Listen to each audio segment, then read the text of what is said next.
Astaghfirullahalazim alladzi la ilaha illa huwal hayyul qayyum wa atubu ilaih. Allahumma anta rabbi la ilaha illa anta khalaqtani wa ana abduka wa ana ala ahdika wa wa'dika mastata'tu. A'udzu bika min syarri ma sana'tu. Abu'u laka bi ni'matika alayya wa abu'u bidhanbi faghfir li fa innahu la yaghfiru dhunuba illa anta wa la hawla wa la quwwata illa billahil aliyyil azim. Assalamualaikum warahmatullahi wabarakatuh. Baik, apa khabar semua? Alhamdulillah, syukur kepada Allah. Alhamdulillah, summa alhamdulillah. Kita bertemu kembali pada pagi ini untuk kita menyambung kelas kita, pengajian kita dan pengajian harfiah. InsyaAllah pada pagi ini kita masuk kepada surah ke-110. Iaitu pada halaman ke-603. Surah An-Nasr. Kan? An-Nasru. Okay.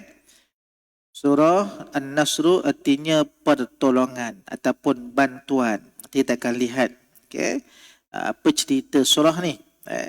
Secara umumnya surah ini tergolong dalam kategori Madaniyah. Tetapi ada juga pendapat yang menyatakan bahawa dia tergolong dalam surah Makkiyah. Kefahaman yang sedia maklum, apabila sebut Makkiyah, dia turun sebelum hijratun Nabi SAW. Yang kedua, Madaniyah artinya yang turun selepas hijratun Nabi. Makkiyah sebelum, Madaniyah selepas. Kenapa boleh berlaku macam tu? Mari kita lihat tentang perkaranya. Berkaitan tentang pendapat para ulama tafsir. Dan ada pendapat juga mengatakan bahawa sekalipun dia dikategorikan Madaniyah, mungkin barangkali dia turunkan di Mekah. Itu ada pendapat macam tu. Itu asasnya. Baik, kita lihat. Mungkin dah tahu dah cerita asasnya. Ini berkaitan tentang pembukaan kota Mekah. Kota Mekah yang dibuka pada 10 Ramadan tahun ke-8 Hijrah. Ada peristiwa yang berlaku. Mari kita akan cuba kongsi, insya-Allah, mudah-mudahan. Kita baca dulu ayat 1 hingga 3 ni bersama-sama, mudah-mudahan selesai pembacaan kita, hak kita dengan Quran pada hari ini. A'udzu billahi minasyaitonir rajim.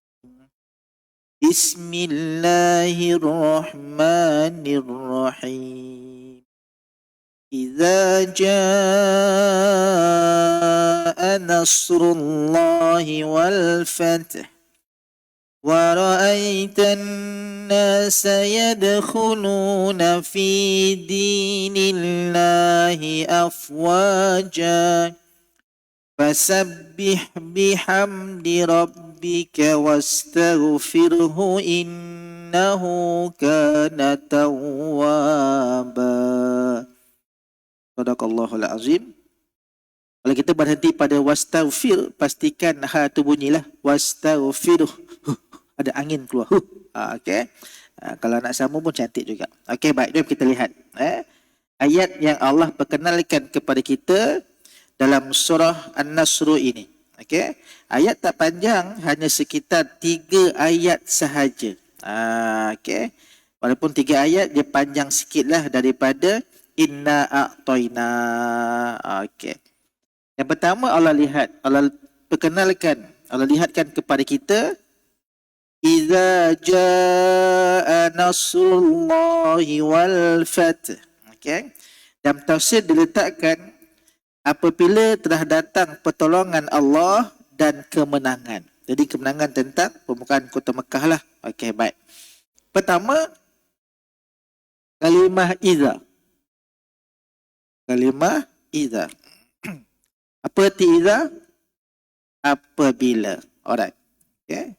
Iza apabila. Ada tak kalimah lain erti apabila dalam Quran? Sudah kongsikan sebelum ni. Kan ada surah lazim sebelum ni yang kita baca surah Al-Zalzalah. Idza zulzilatil ardu zilzalaha.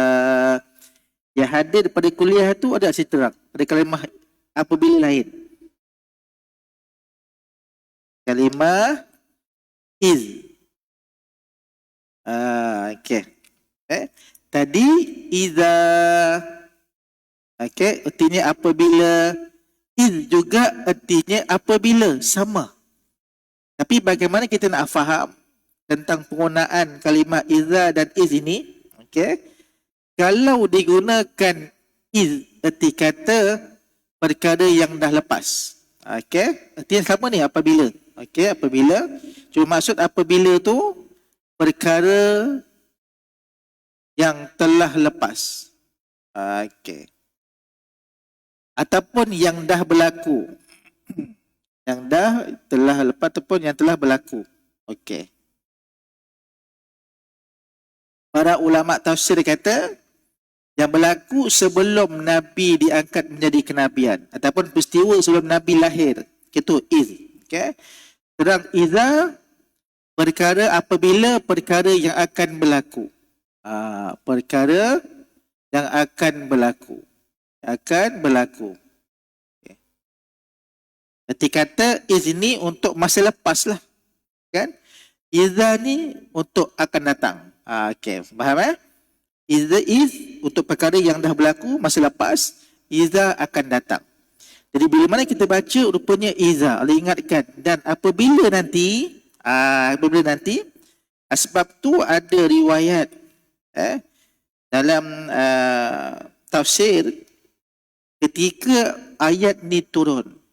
Sayyidina Umar pernah bawa Ibnu Abbas pergi jumpa para sahabat.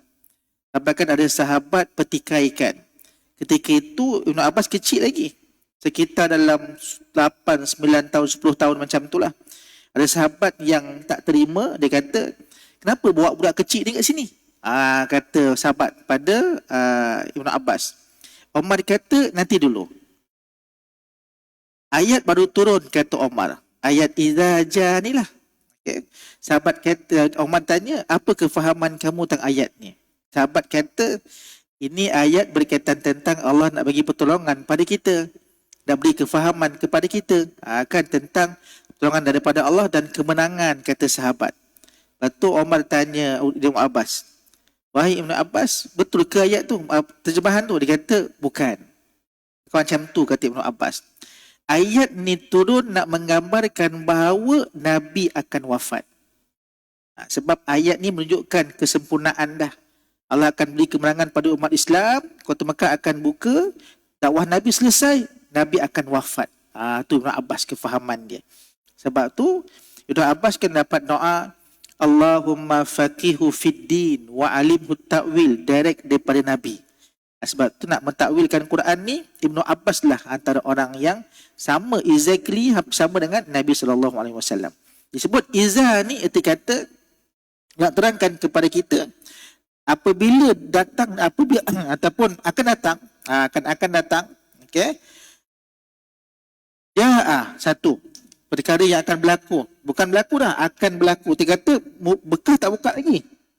Tapi bila sebut akan datang nanti kata Allah Ja'a. Satu lagi kalimah. Ja'a artinya dah datang. Ja'a. Okey. Artinya datang. Dalam Al-Quran ada lagi istilah datang. Contoh kalimah ata. Okey, ata. Ada satu lagi yang biasa kita guna dalam kehidupan seharian kita. Hadara. Apa hadara? Hadir. Hadara, hadir. Hadir dengan datang sama tak lebih kurang? Fahaman kita lah, sama lah kan. Kau datang tak? Datang. Kau hadir tak? Hadir. Okey, baik. Mari kita lihat bagaimana Allah perkenalkan dalam Quran kalimah ni. Bila sebut ja'a, ketika kata perkara tu akan datang, tetapi dalam liku-liku yang amat Ujian lah. Arti kata ja'a ni datang ada ujian lah. Ujian. Okay? Dan dia benda yang akan datang benda yang berat lah. Benda yang berat ataupun benda yang besar. Bukan benda yang main-main. Contoh kita nak datang masjid ni, adalah macam-macam halangan kita. Baru keluar, contoh isteri anak menangis ke, ataupun tiba-tiba suami kata jak sarapan samalah, dah lambat ni contoh. Sampai dekat luar, kawan pula telefon berhenti kejap tepi jalan, kira sebagainya. Banyak halangan tu. Nak sampai tu, itu dipanggil ja'a. Nak gambarkan bagaimana Mekah tu juga ada ujian dia. Ada ujian dia. Kalau Atta datang juga, tapi mudahlah mudah.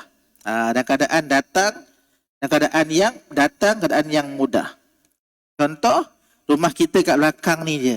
Saya start kereta pun jalan kaki je. Senang. Yang lain dia jauh, kena start kereta, kena tukar enjin semua. Kita sebelah ni je. Ataupun ada orang kadang-kadang rumah belakang ni je. Kan masjid sebagainya, bila azan terus keluar dari rumah, senang.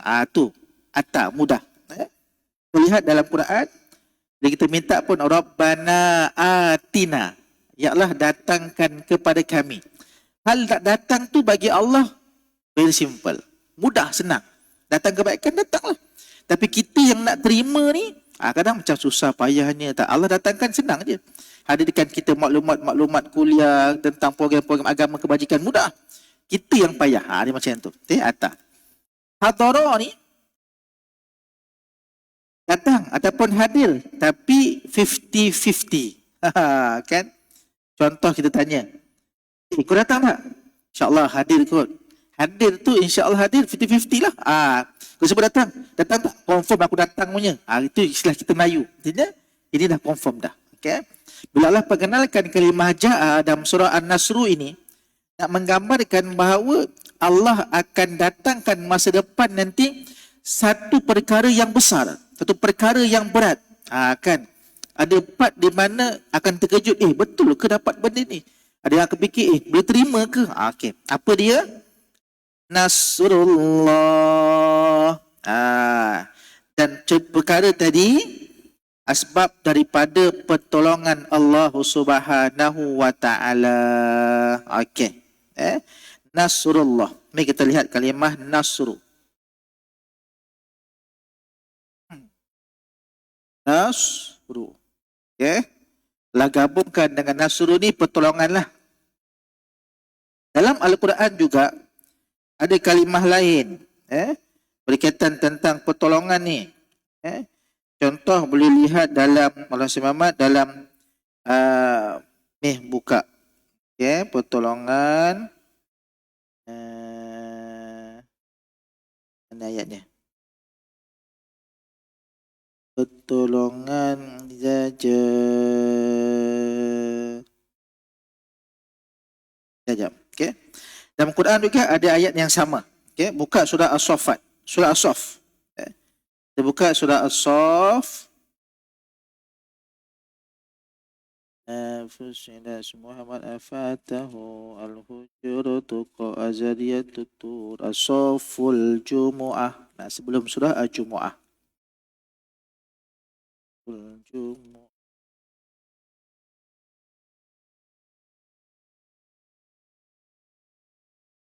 Okey.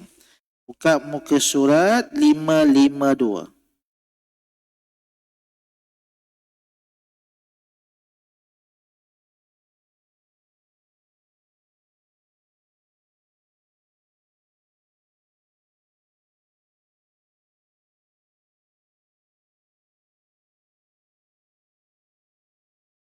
Okey.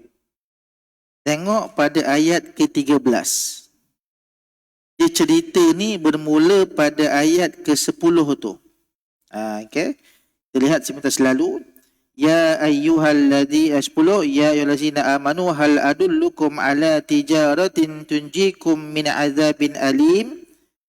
Wahai orang beriman, mahukah aku tunjukkan satu perniagaan yang boleh menyebabkan kamu selamat daripada azab yang pedih? Apa dia? Tu'minuna billah, beriman kepada Allah, wa rasulihi, dan kepada rasulnya, wa tujahiduna fi sabilillah, dan menegakkan ataupun berjuang dan Allah Subhanahu Wa Taala bi amwalikum wa anfusikum, dan tertegak dia tadi dengan harta kamu dan juga dengan diri kamu sendiri. Dzalikum khairul lakum in kuntum ta'lamun. Itu lebih baik bagi kamu jika kamu mengetahuinya. Yaghfir lakum dzunubakum. Dengan sebab kita beriman pada Allah tadi, pada Rasul tadi, kita berjihad tadi, Allah mengampunkan dosa-dosa kamu. Dosa kita lah. Dzunubakum, dosa. Wa yudkhilkum jannat, dan masukkan dalam syurga. Yang syurga itu bagaimana? Tajri min tahtihal anhar, dan mengalir bawah dia sungai-sungai. Wa masakin tayyibatan fi jannati adn, dan kamu akan ditempatkan dalam negeri syurga Adn. Zalikal fawzul azim, demikian itulah kemenangan yang besar. Wa ukhra tuhibbunaha, dan ada lagi limpah kurniaan yang kamu sukai. Nasrum minallahi wa fathun qarib. Okey. Ini ayat yang hampir sama. Nasrum minallah. Dalam surah Al-Nasr tadi, Iza jaa nasrullah. Okey. Wal fath. Okey. Dalam surah As-Saff disebut Nasrum minallah. Nasrum minallah. Wa fathun. Okey, baik. Nampak ayat macam hampir sama sebab kalimah sama. Okey. Cuma di segi ejaan agak berbeza. Ini saya terangkan. Nampak kan? Bila surah As-Saff disebut Nasrum minallah, pertolongan ni ada min ujung ni, ada tambah min. Dia kata pertolongan daripada Allah. Dalam surah Al-Fath digabungkan terus Nasrullah. Nasrullah. Okey. Para ulama tafsir menyatakan bahawa bila disandarkan, digabungkan pada kalimah Allah satu perkara tadi, ketika kata pertolongan ni bersifat kekal. Bersifat kekal. Arti kata memang untuk pembukaan Mekah tu, apa cerita yang kita tahu? Kisah yang berlaku pada tahun ke-6 Hijrah. Ketika baginda Nabi dan para sahabat nak tunaikan umrah. Dah lama berada di Madinah. Nabi rasa rindu nak pergi Mekah balik. Nak pergi tunaikan umrah, tawaf dan sebagainya. Dah berjalan jauh daripada Madinah nak pergi ke Mekah. Sampai di Hudaibiyah ditahan. Tak boleh masuk Mekah. Nabi kata dapat macam mana? Kita buat perjanjian. Kan ada dengan cerita perjanjian Hudaibiyah tu. Kan. Bila mana tak boleh masuk, Nabi kata tak apalah. Apa perjanjiannya? Apa yang mereka minta? Yang pertama, genjatan senjata selama 10 tahun. Perkara pertama, Hudaibiyah, genjatan senjata 10 tahun. Ketika kata, masih tahun ni tahun ke-6 Hijrah. Tahun ke-6 Hijrah. Kan? Ketika kata 10 tahun lagi. Baru boleh masuk Mekah. Tak boleh masuk dah. Dan tak boleh nak berperang. Nabi terima. Antara sahabat yang menolak Umar. Sampai dia nak angkat leher Nabi. Ya Muhammad, kau kan Nabi. Kenapa kau terima kenyataan ni?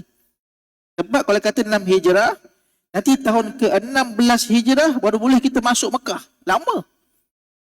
Sebab apa kafir Quraisy buat perjanjian macam ni? Sebab track record umat Islam, bila berperang, umat Islam menang. Masuk je perang, menang. Perang aja menang. Jadi dia takut kalah lagi. Kita tak boleh gaduh 10 tahun.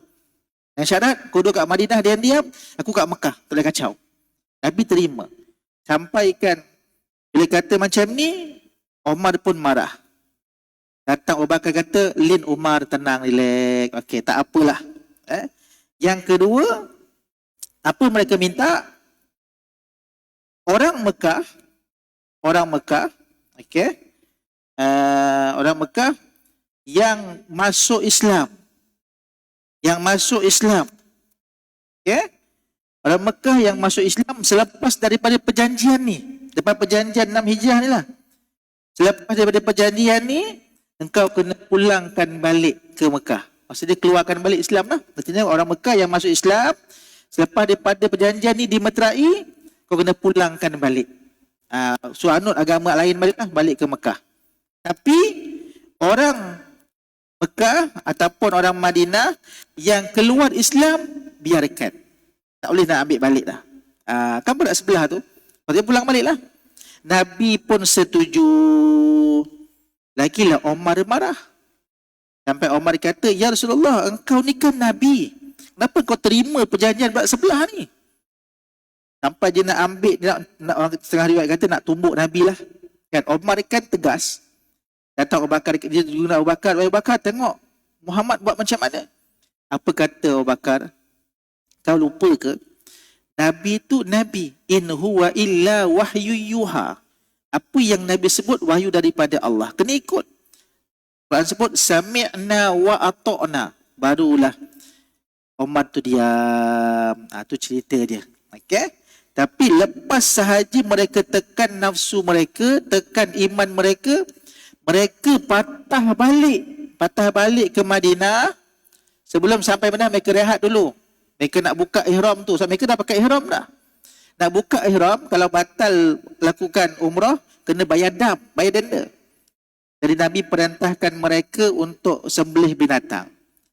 Nabi dipulaukan ketika itu. Seorang tak ikut. Dah Nabi kata apa? Tak apalah, aku buat dulu. Sembelih dulu, mereka pun ikut sembelih. Dan ada riwayat mengatakan bahawa para sahabat yang ikut Nabi ni, cukur rambut guna pedang masing-masing. Nak protes, tak puas hati dengan Nabi. Tapi buat jugalah. Sebab daripada itu, berjalan ke Madinah, turun surah Inna fatahna laka fataham mubina. Nabi dengar ayat tu, Nabi dah gembira dah. Sebab Jibril maklumkan akan dapat kemenangan buka Mekah. Bila? 8 Hijrah. Nampak berapa tahun je? 2 tahun je. Sepatut genjatan ni 10 tahun. Tapi sebab sahabat ikut Nabi, percaya dengan Nabi, beriman dengan Nabi, 10 Ramadan. 10 Ramadan, 8 Hijrah, kota Mekah dibuka. Itu cerita dia. Sebab Nasrullah, Allah akan bantu sepenuhnya. Disabut nasrum minallah, ini pertolongan yang tak kekal. Pertolongan yang tak kekal. Nanti kata, boleh Allah bantu ikut kepada keadaan. Satu lagi. Okey? Dan satu lagi maklumat berkaitan tentang bila mana Nasrun ni boleh lihat dalam kisah Perang Badar. Contoh. Mari kita lihat tu satu. Nak katakan bahawa Allah berikan pertolongan daripada Allah. Nasrun minallah. Berkaitan tentang pembukaan kota Mekah tadi, memang Allah berikan bantuan sepenuhnya. Sebab ni kita lihat bagaimana kota Mekah tu dibuka tanpa ada berlaku pertumpahan darah. Biasa kalau kata kita pergi berperang, orang pergi berperang, contoh Melaka lah, Melaka nak ditakluk oleh Portugis. Apa yang berlaku? Peperangan berlaku. Ramai orang mati. Ramai yang ditindas baru dapat takluk. Tapi Nabi dan juga para sahabat takluk Mekah, setitis darah pun tak berlaku. Sebab Nasrullah, pertolongan yang kekal daripada Allah Subhanahu Wa Taala. Baik. Contoh lain. Kita nak terangkan berkaitan tentang Nasrullah ni. Okey. Contoh lain, bila kita lihat berkaitan tentang Perang Badar contohnya. Mana Perang Badar?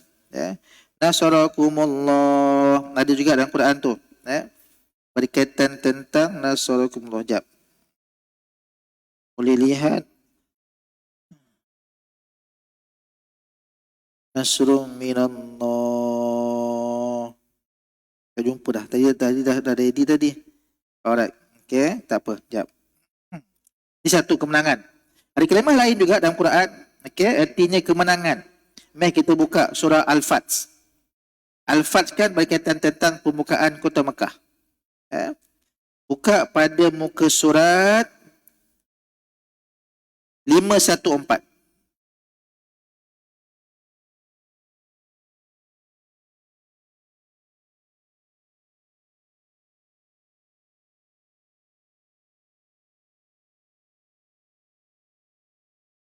Okey.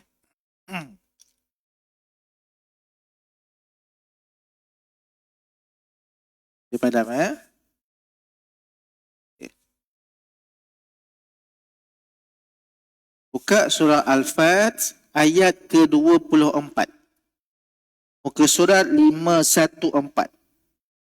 Atas tu, wa huwallazi kaffa aydiyahum ankum, dan Allah lah yang mencegah kaffa aydiyahum akan tangan mereka, wa aydiyakum anhum, daripada membinasakan kamu di batni Makkah, untuk membinasakan di tengah kota Makkah, mim ba'di, selepas an azfarukum alaihim, selepas Allah memenangkan kamu ke atas mereka.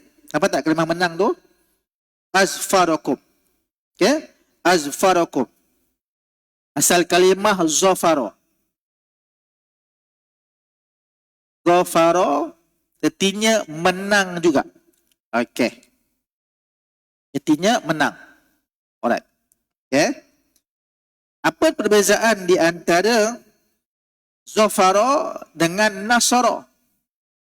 Ataupun kemenangan lain dan sebagainya. Okay.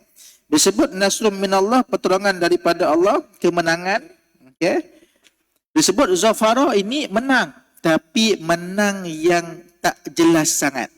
Okay. Menang tapi tak jelas. Menang tapi kurang jelas. Contoh, senang kita gambarkan tentang apa ya? Politik lah, politik, pilihan raya. Contoh pilihan raya. Okay, pilihan raya kan. Kan kita lihat kadang-kadang ada bila mana selesai pengundian, majoriti besar, confirm menang jelas. Tapi ada tempat yang bila menang, lepas tu undi pula, kiraan kali kedua, kali ketiga. Itu dipanggil zafara, yang tak jelas. Okay? Kalau kata nampak betul, tu kata memang jelas lah. Contoh macam ni, kemenangan tadi, pertolongan tadi, nak gambarkan kemenangan tu jelas nampak bagaimana Mekah tu dibuka untuk orang Islam sampai jadikan tumpuan dunia. Itu nasrum minallah. Ini kalimah zafara. Okey. Satu lagi gambaran berteringat, kalau kata kalimah nasara ni, bantuan ni, dalam Quran ada ayat nasarakumullah. Nasarakum. Okey. Digabungkan dengan domer ni, domer.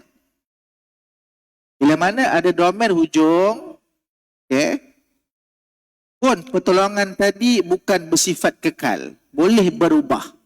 Boleh berubah. Allah nak tolong ke tak tolong tu Tuhan Allah SWT. Tapi bila gabungkan dengan nasrullah, pertolongan daripada Allah, confirm Allah akan bantu. Tu. Sebab kita kena minta lah pertolongan daripada Taufik dan sebagainya kan. Itu dalam Quran gambaran tentang kisah. Boleh lihat contoh dalam cerita Perang Badar lah. Jadi saya ingat, saya tengok nanti saya cari ayat dia. Bagaimana dalam Perang Badar Allah sebut menang. Tapi kemenangan tu tak kekal lah. Dan perang Uhud, dia kalah sekejap. Tu menang balik. Tu cerita dan sebagainya. Okay? Baik. Wal Fats. Okay. Tadi dalam ayat Sof tadi, wafathun. Disebut dalam surah An-Nasru, wal Fats. Dan juga pembukaan. Macam mana kita boleh tahu tu berkaitan tentang bukaan Mekah? Sebab ada alif lam dekat situ. Okay. Mari kita padam. Padam ni. Nasrullahi wal fath. Okay.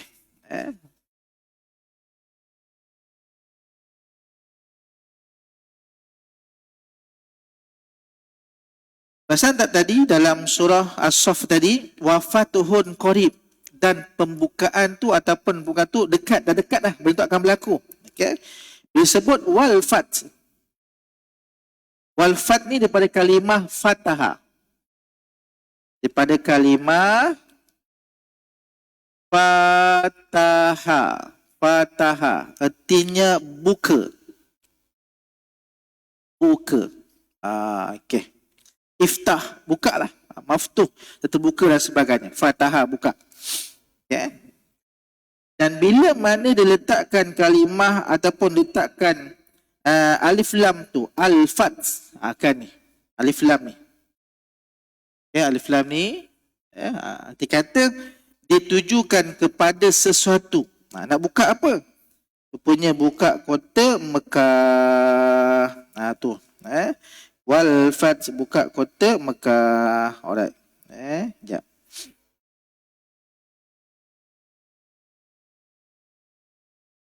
Dan dibuka sebagai negara Islam yang besar.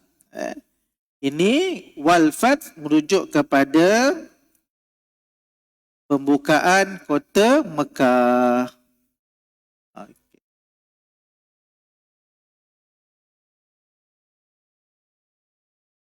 Dia kata bila mana ayat ni turun tu yang Ibn Abbas boleh tahu tu.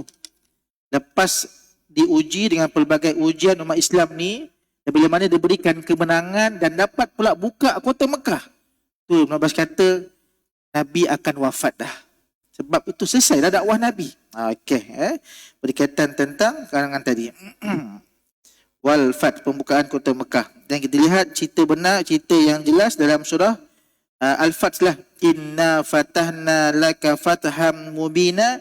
Itu kemenangan ataupun cerita yang jelas berkaitan tentang pembukaan kota Mekah. Alright. Okay.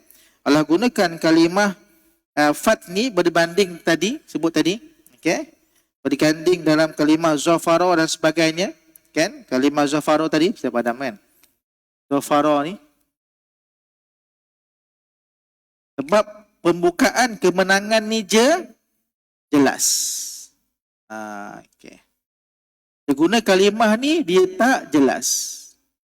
Kemenangan dan pertolongan tadi dah pembukaan tak jelas. Okay. Contoh macam raya ke, contoh kita berdebat ke. Kalau debat, nampak debat ada pencadang, ada pembangkang. Kan? Nampak tajuk macam ini boleh menang. Tapi bila berhujah, lain pula menang. Dia macam tu lah, tak jelas lah ikut pada tu. Tapi kalau kita dah confirm, betul-betul fath ataupun nasrun minallah sebagainya. Nasrullah. Baik, itu tentang penjelasan. Jelas juga dalam Quran, kalimah mubayyina. Bayyin pun jelas juga. Kan? Mubin, yang nyata. Okay? Cuma itu yang nampak. Itu kita akan datang lah, insyaAllah. Mudah-mudahan. Okay? Baik. Itu ayat yang pertama, seberengkas berkaitan tentang penaklukan kota Mekah. Yang kedua, wa ra'aitan nasa yadkhuluna fi dinillahi afwaja. Allah datangkan tanda.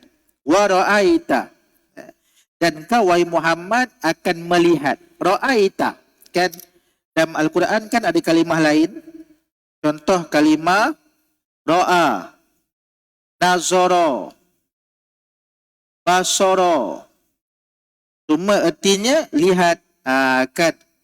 Ra'a, nazara, basara, semua arti katanya lihat. Tapi lihat dalam konteks yang berbeza. Okay? Konteks yang berbeza.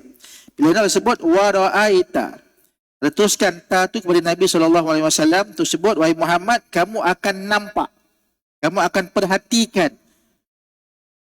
Dalam dakwah-dakwah Nabi ni, ada kalangan Nabi yang tak sempat pun tengok umat dia beriman kepada Allah.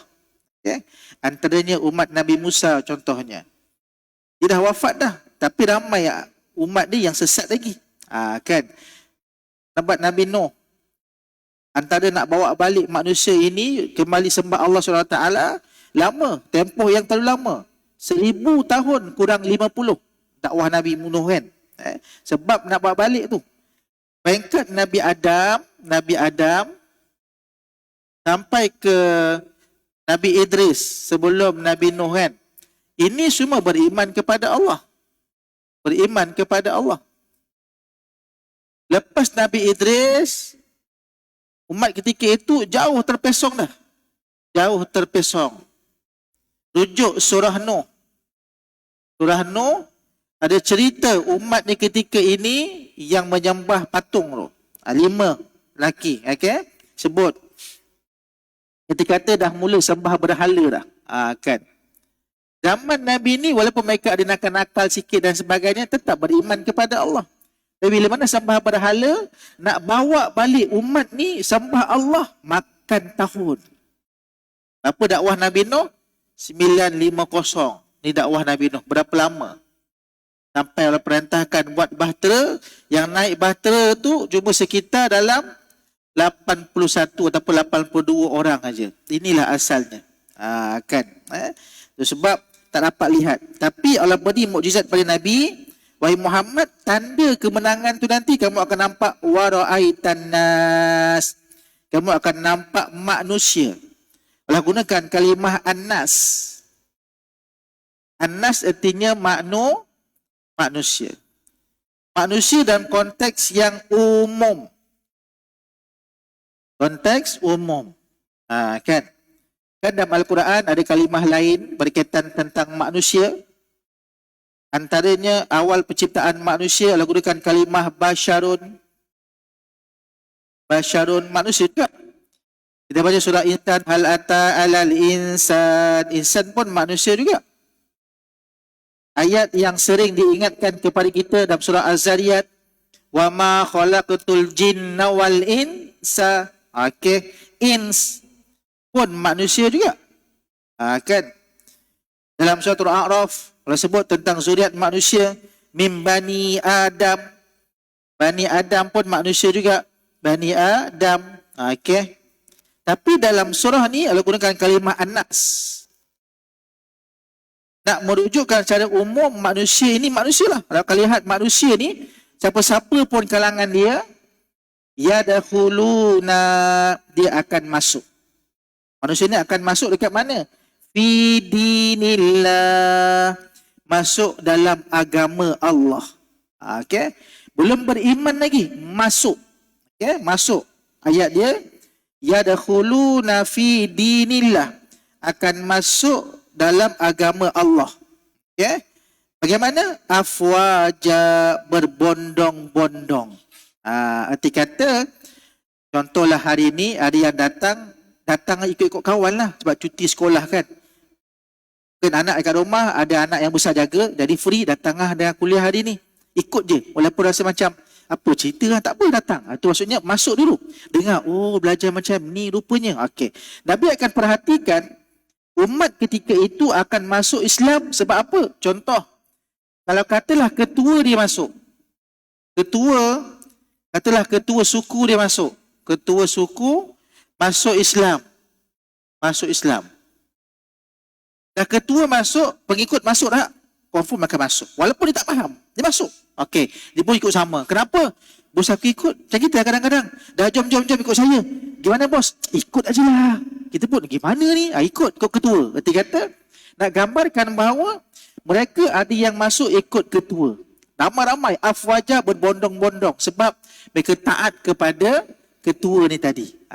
Allah perlihatkan kepada Nabi, antara kejayaannya, dapat lihat umat Islam ni banyak masuk Islam. Okay?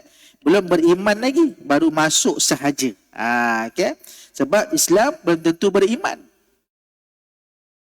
Iman belum tentu takwa.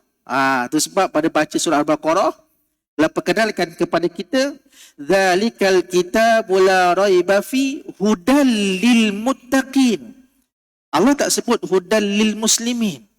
Sebab ada orang Islam mengaku Islam tak solat. Ada orang Islam mengaku Islam tak puasa. Mengaku Islam tak baca Quran. Allah tak sebut hudal lil mu'minin. Sebab ada orang yang beriman, dia solat, dia puasa, tapi Quran tak baca. Baca Quran tapi tak amalkan. Allah sebut hudal lil muttaqin, atau kelompok atas. Muslim rendah, dia kata dia mengaku Islam dah. Dan kedua beriman, mukmin. Ketiga muttaqin, orang yang bertakwa. Orang bertakwa confirm dia beriman, confirm dia Islam lah. Kan, dan confirm dia akan amal dan sebagainya tu. Itu level. Itu sebab dia sebut, wahai Muhammad, kamu akan perhatikan manusia ini akan masuk agama Allah ini afwaja, berbondong-bondong. Lepas mereka faham, baru sebut amanu. Macam itulah. Contoh kadang-kadang kita lihat mu'allaf contohnya. Bila ayahnya masuk Islam, anak akan ikut. Kenapa masuk Islam? Ayah masuk, ikutlah. Tahu tak? Tak tahu. Kita ajar dia. Baru dia faham. Oh, rupanya macam ni. Baru dia faham. Tu macam tu konteks dia. Okay? Sama juga lah kita nak ajak kawan-kawan kita, jom pergi kuliah. Kuliah apa? Tak apa, pergi dengar dulu. Kan? Dengar je tu, Allah bagi hidayah. Seronok pula. Dengar lagi. Itu konsep dia. Okay?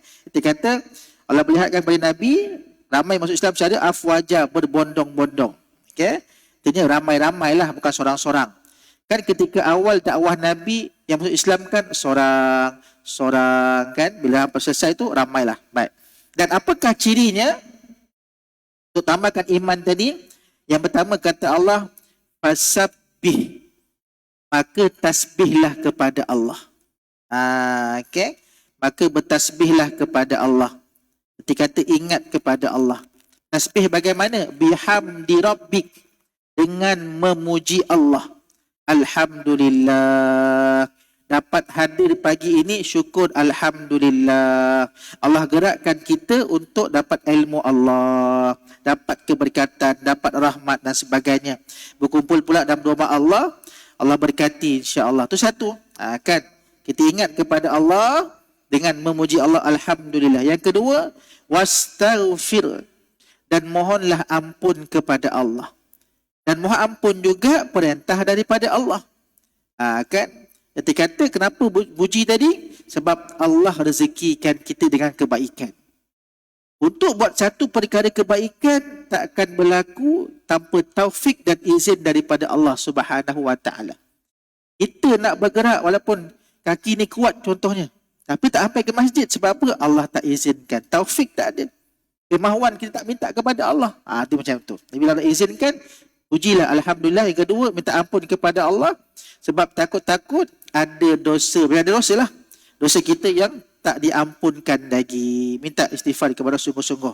Tambahan pula kita sekarang dah bulan Syaban kan. Nak masuk Ramadan. Minta ampun sungguh-sungguh kepada Allah. Agar kita berkemampuan untuk buat amal ibadat dalam Ramadan nanti. Kan dekat dah. Lagi 20 hari berkurang kan. Okay? Tak apa 20 hari lagi. Jadi kita akan nantilah insya-Allah mudah-mudahan tentang. Innahu kana tawwaba, kata Allah, sesungguhnya Allah adalah penerima taubat. Sebanyak mana pun dosa kita, sebanyak buih di lautan sekalipun, Allah akan ampunkan. Dengan syarat, taubatlah kepada Allah. Istighfar paling kurang. Okay? Istighfar ini adalah taubat yang paling ringan lah. Paling kuat, solat lah. Solat 2 rakaat ke 4 rakaat ke, ikut pada kemampuan masing-masing. Okay? Itu minta ampun kepada Allah. Bila mana kita buat baca ni, wastaghfirhu. Hu tu balik kepada Allah Subhanahu Wa Taala. Okay? Kalau kata kita tertinggal kalimah hu tu, jatuh dosa besar. Sebab dah buang satu huruf daripada Al-Quran. Okay. Ini berkaitan tentang surah An-Nasr. 3 ayat. Ikutkan panjang lebar lagi cerita ini, tapi tak apalah. Sebab kita akan datang di bawah tu lagi cerita tu. Kenapa guna kalimah An-Nas? Saya tahan dulu. Sebab nanti surah terakhir surah An-Nas. Kan? Nanti kita bincang lagi. Okay? Fasabbih. Atas juga cerita lepas tu. Okay? Berkaitan tentang nak tasbih Allah ni macam mana, syukur macam mana. Kita akan ulang balik. Sebab tu kita lihat, dapat satu konsep kalimah Quran, fahamlah cerita lain. Ada macam tu. Sebab kalimah ni akan diulang-ulang. Cuma kita tak ingat dia. Ya ke Ustaz ada? Ya ke Ustaz ada? Itu sebab ada masa, ada ruang, cubalah baca ataupun hafal Quran. Susah Ustaz, dah usaha dulu. Okay? Kalau kata Ustaz, saya ni tak tahu nak buat apa Ustaz. Tak tahu nak buat apa. Kenapa? Yelah, dah berumur Ustaz kan. Tak tahu nak buat apa tu, tipulah. Kalau agak tak ada apa nak buat, tulis balik Quran. Tulis balik Quran. Betul, tulis balik. Walaupun tak cantik, tak apa. Yakin dan percaya, sampai kepada surah terakhir An-Nas nanti, confirm tu satu cantik dah. Sebab dah mulai bismillah tak cantik, dia lama cantik dah, sebab dah tertulis. Yang kedua, esok bila Allah tanya, wahai fulanah bin fulan, kat dunia engkau 80 tahun. Apa yang kau ada? Hafal surah tak? Tak hafal ya Allah, tapi aku ada Quran yang aku tulis sendiri. Kan untung macam tu. Itu jaminan Nabi. Nabi kata, Iqra'ul Quran. Bacalah Quran. Hadis riwayat Muslim nombor 804. Dia rujuk. Iqra'ul Quran, bacalah Quran, kata Nabi, fa innahu ya'ti yaumal qiyamati syafi'an li ashabi. Nanti di hari kiamat Quran akan datang bagi syafaat.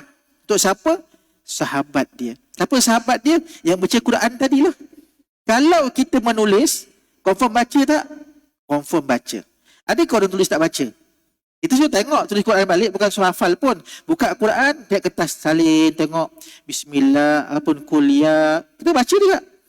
Dan tak nak kita tulis, kita baca. Jadi dah ada maksudnya sekurang-kurangnya komplit, dah ada bukti dah kita baca Quran. Kan dah tulis, dapat tulis lagi. Itulah bekalan kita. Sebab nak hafal macam tak larat, ada ustaz nak hafal, letih, tak apalah. Ataupun kata, otak ni dah penuh dah ustaz, tak boleh nak masuk dah.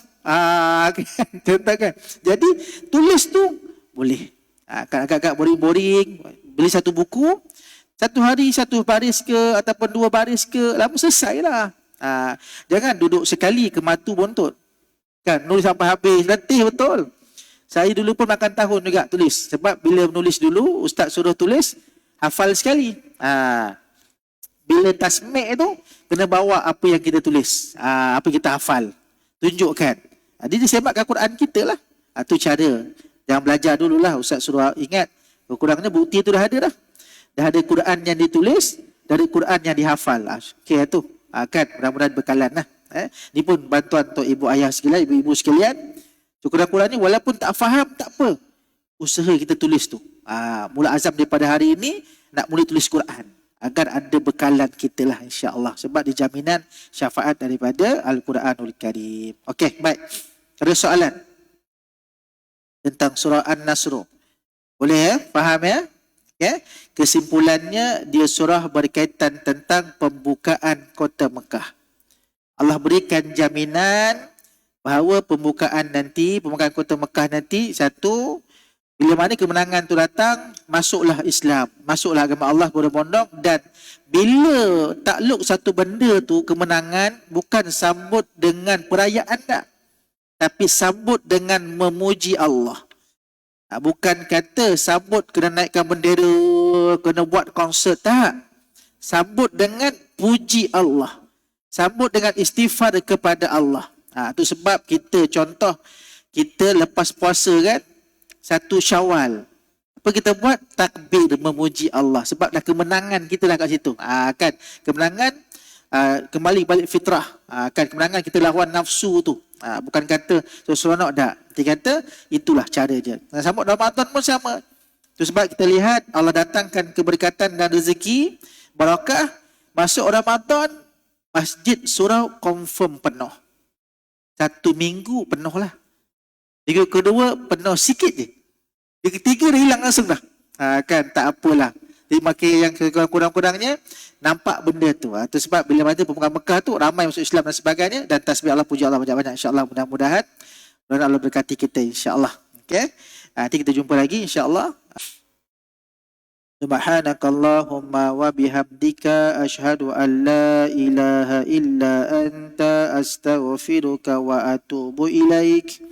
Bismillahirrahmanirrahim. Wal 'asri innal insana lafi khusr illa alladhina amanu wa 'amilus solihat wa tawassaw bil haqqi wa tawassaw bis sabr. Sekian aku qauli hadza wa astaghfirullahal azim li wa lakum. Wassalamu alaikum warahmatullahi wabarakatuh.